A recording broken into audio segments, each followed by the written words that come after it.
for our last speaker. Sorry, it's coming to an end. We have Nayia Papageorgiou with Collecting Memories Through Music.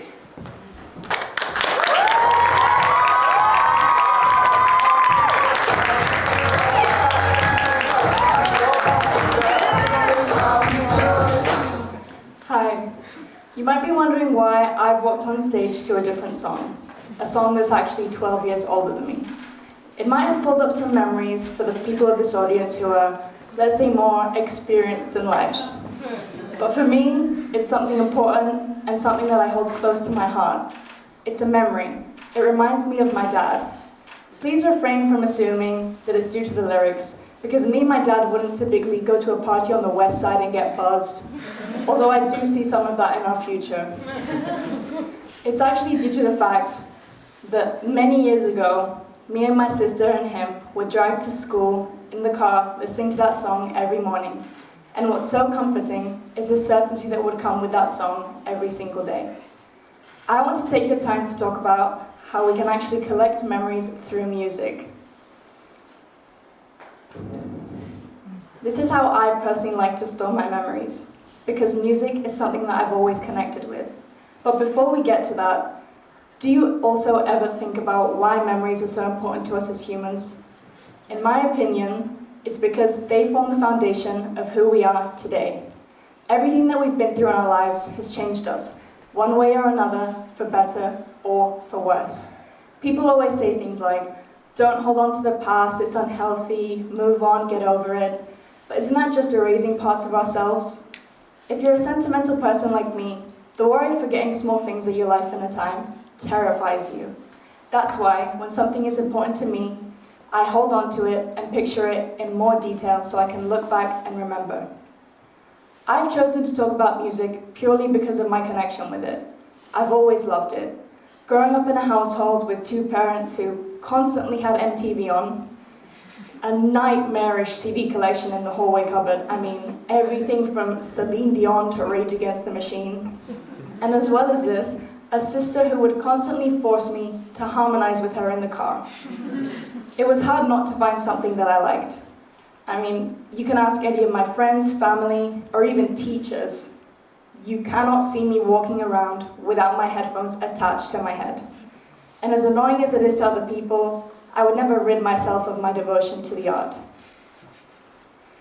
So, collecting memories through music.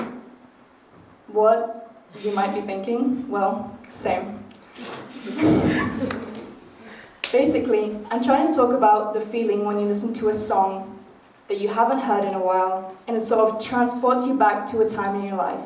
Now, this could be a very specific moment, or even just a certain phase of your life, and the science behind it is relatively simple. Through reading an article by Dr. Victoria Williamson called Music, Emotion in the Brain, I found out that when you listen to music, multiple parts of your brain are activated. These include ones that are linked to memory and emotion. Here's a small digital sketch I made to help you picture the insides of your own heads. Pretty scientifically accurate, the legs I think are in the right place. Firstly, we have the hippocampus, which is responsible for memory and learning, and then the amygdala, whose primary role is emotional responses.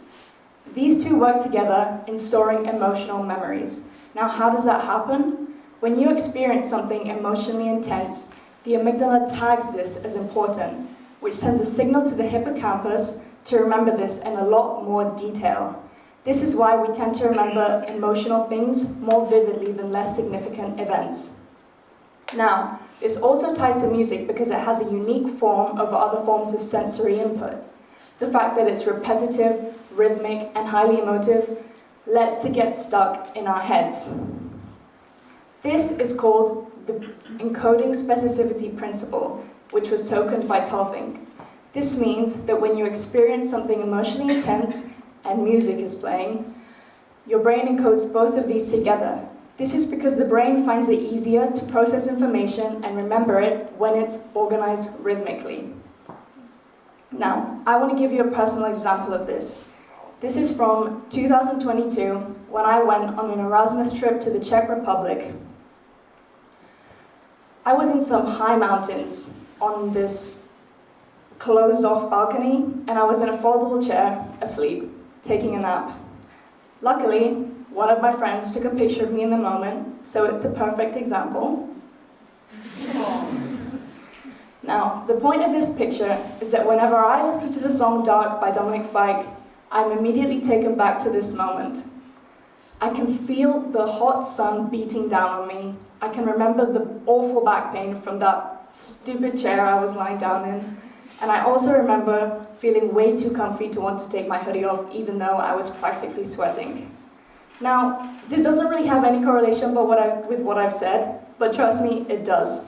Because I know that if it wasn't for my headphones and the song that I was playing on loop, this would just be another thing on the long list of moments that I forget. This isn't actually the only musical memory that I associate with this trip. This really cool counselor from Portugal appreciated my Phoebe Bridgers shirt.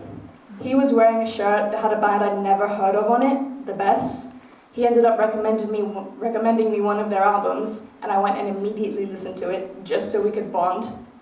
Now, whenever I hear the album Jump Rope Gazers by The Beths, I'm instantly reminded of this middle-aged man whose name I don't know and will very likely never see again.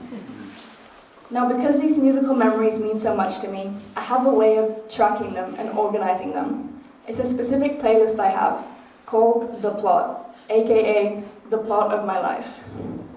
This is it.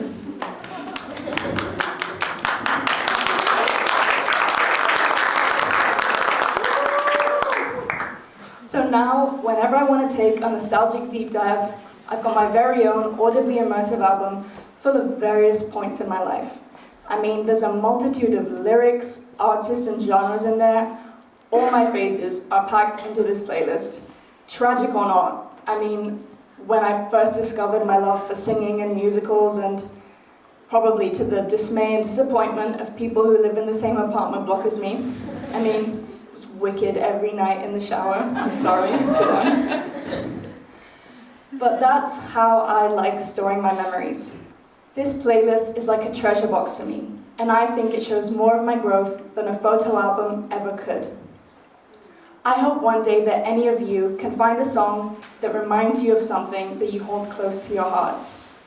This Is How We Do It by Montel Jordan is a song that means so much to me, and I know that it will be even more important to me when my dad's not here in the future and I still have these vivid memories of him with me. All our good times. So I hope that you find a song that sparks a memory and you can unlock something by hearing it for the first time in forever. Thank you.